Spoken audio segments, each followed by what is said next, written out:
Hello everybody, Captain Marty here, Wednesday, June the 3rd, and the wind is blowing. We had a good stiff breeze yesterday out of the northeast, and we don't have a whole lot in the fishing report, but we will talk to you a little bit about how the spring has gone so far and what we can expect in the days ahead. So stay right where you're at, and I'll be right back. Ahoy there, folks. Captain Ben Brown here, and I want to invite you aboard the Miss Oregon Inlet 2. She's a modern 60-foot headboat outfitted with the latest top-quality safety and fishing equipment. We make multiple trips per day out of the world-famous Oregon Inlet Fishing Center. Visit MissOregonInlet.com or call us today at 252-441-6301, extension 1. So ditch the beach for a bit and set sail with the Miss Oregon Inlet 2. Let's be real. No one wants to deal with nasty varmints like mice, roaches, creepy crawlies, and critters. Leave that work to the experts at Outer Banks Pest Control. Outer Banks Pest Control is the best on the beach when it comes to eradicating those unwanted creatures. They've been in business for over 25 years with well over 100 years of combined exterminating experience. Specializing in both commercial and residential properties, Outer Banks Pest Control has all the tools and equipment necessary to take on any pesky job. They pride themselves on top quality customer service and workmanship. Hey, if it ain't red and yellow, it's just some coattail riding fella. Outer Banks Pest Control, the best on the beach with a proven track record of excellence since the year 2000 and online at outerbanks-pestcontrol.com.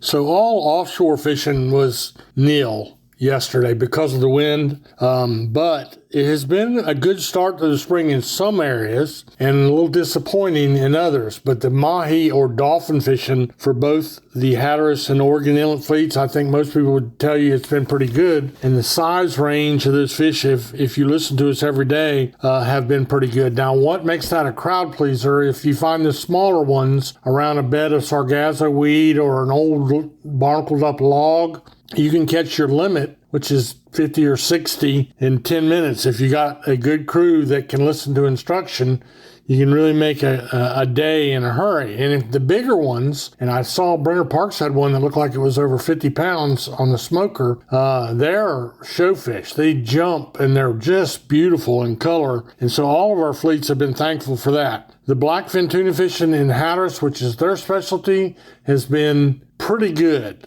The yellowfin tuna fishing, which is Oregon Inlet's specialty, and we should be in the peak of that, they've been finicky. They're very hit and miss. So we are not seeing the days when the whole fleet loads up with a box full of tuna and is back to the dock by noon. Just not seeing it. But thankfully the mahi or the dolphin are there to bridge the gap. The wahoo bite in both fleets has been about normal for this time of year, maybe averaging one per boat per day, maybe not even that much, but it'll get better. A good day of wahoo fishing in Hatteras is double figures. There'll be a lot of days when they catch 10 per boat per day a little bit later in the summer. So really that and the marlin bite has been pretty good. We had a good Hatteras Village Offshore Open a couple weeks ago, and we're looking forward to the Hatteras Marlin Club tournament coming up in a couple weeks. And hopefully we have as good a blue marlin bite as we've had there. Oregon Inlet has had some blue marlin bites as well. Most of that is catch and release fishing. There's been a few whites and a few sails. It's a little bit early for those. Inshore fleets have done well. Hatteras, they did get out yesterday. One of the few fleets that got out. And the drum bite was really, really good. And they caught a bunch of them in the slot, which means you can keep one per person per day. And there'll be one of the favorite things to do with the red drum. It's good any way you want to eat it, but they love to make fish tacos out of them. So we'll see a little bit of that going on. But they've been sight casting to these drum.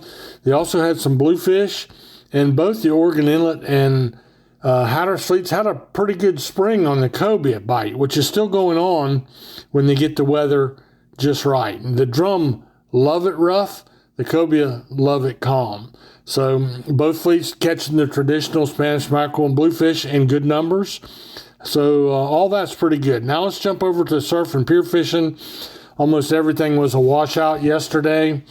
But it's been a good year based on three species for the surf and pier fishing: bluefish, puppy drum, and drum really of all sizes in the surf, and sea mullet. That's the big three. That's what's keeping people going. The sea mullet, light tackle, bait fishing on bottom rigs.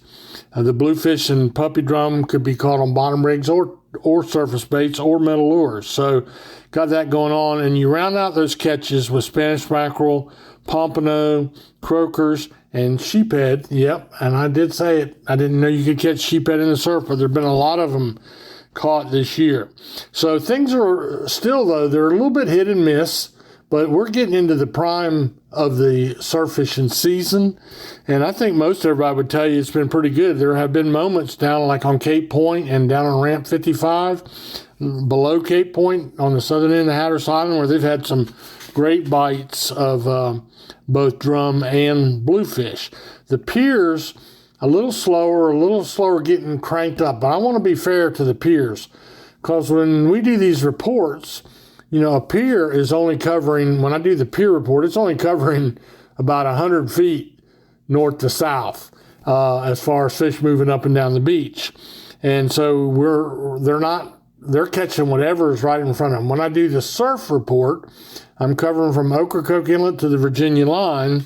So obviously you're going to have a lot more to talk about when you're covering that wide of an area. But our piers are the bread and butter of our fishery, really, because it's the way a lot of people get introduced to fishing, especially kids. You don't have to worry about getting seasick. You don't need a fishing license. You just can relax and get out there and have a great day. And you know, there's lots of things. They can rig you up with tackle. They can sell you tackle, rent you tackle, teach you how to use it. The whole thing is really cool because the tackle shop is literally right at your feet.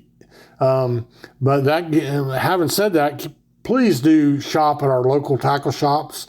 They've had a long winter, and they're glad to see you. They have the freshest bait. They have the local knowledge that's free, and they have tackle that's priced competitively with catalogs and with big box stores. If you don't believe it, go do the price checking yourself. But you'd be surprised. You can get a surf combo, rod, reel, bait, everything you need to go fishing.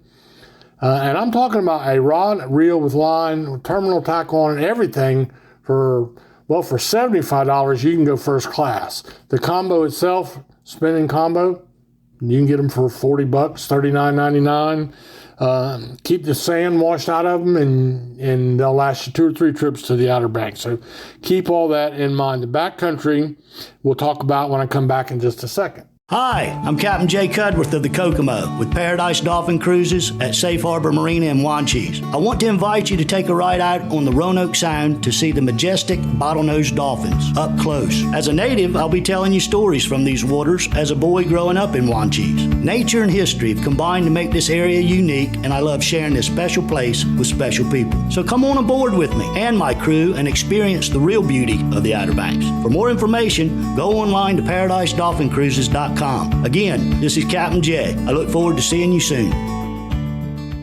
So now we're going to talk a little bit about the backcountry.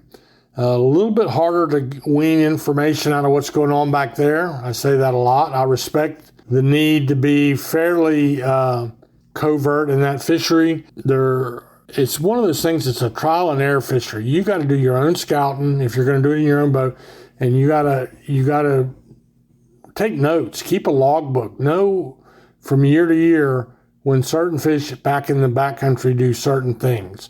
Very, very exclusive to the water temperature, and the water out there is moving all the time. It's a huge body of water. For instance, the Pamlico Sound, 30-some miles across, 120 miles long. It's a huge body of water. So it's been a few drum. We're just now seeing a few of the first speckled trout. And the sheephead are starting to bite a little bit in back. They're leaving the inlets and getting back in the sound more. That's one of the species that have been so good to us, really. It's so good to eat, the sheephead. Fun to catch, hard fighting fish. And they got a mouthful of teeth on them. And the trick to catching the sheephead is you have to jerk right before they bite. So think about that. That's how fast you have to be. Anyway, that's about it for our report. I don't think we'll see anybody offshore today. I could be wrong, but I don't think so. Maybe they'll get out tomorrow. It looks like we're in for a great weekend. We got a Dare Days Festival in Wanchese. We got a Bear Festival in Plymouth. Got all kinds of stuff going on. So we're glad you're here on the Outer Banks. My fondest memories especially my first couple years down in Hatteras, not knowing a lot of people, being about half nervous, being a mate on charter boats. I was a Florida boy, inexperienced. I grew up on head boats, but it didn't apply to offshore sport fishing. But we would get a blow day, and I used to love that because we would go to somebody's house and play Monopoly or play cards. We'd get in the back of a four-wheel drive pickup and ride up and down the beach just for fun of it. It was just really fun. A blow day in Hatteras was really fond memories for me. So they don't want too many blow days down there, but, get out your Twister game. Get out your Monopoly board. Do something fun. The kids will love it. Kids love Twister, and they especially love to play Twister with their parents. So keep that in mind. Have a great day, and let the good Lord bless you richly.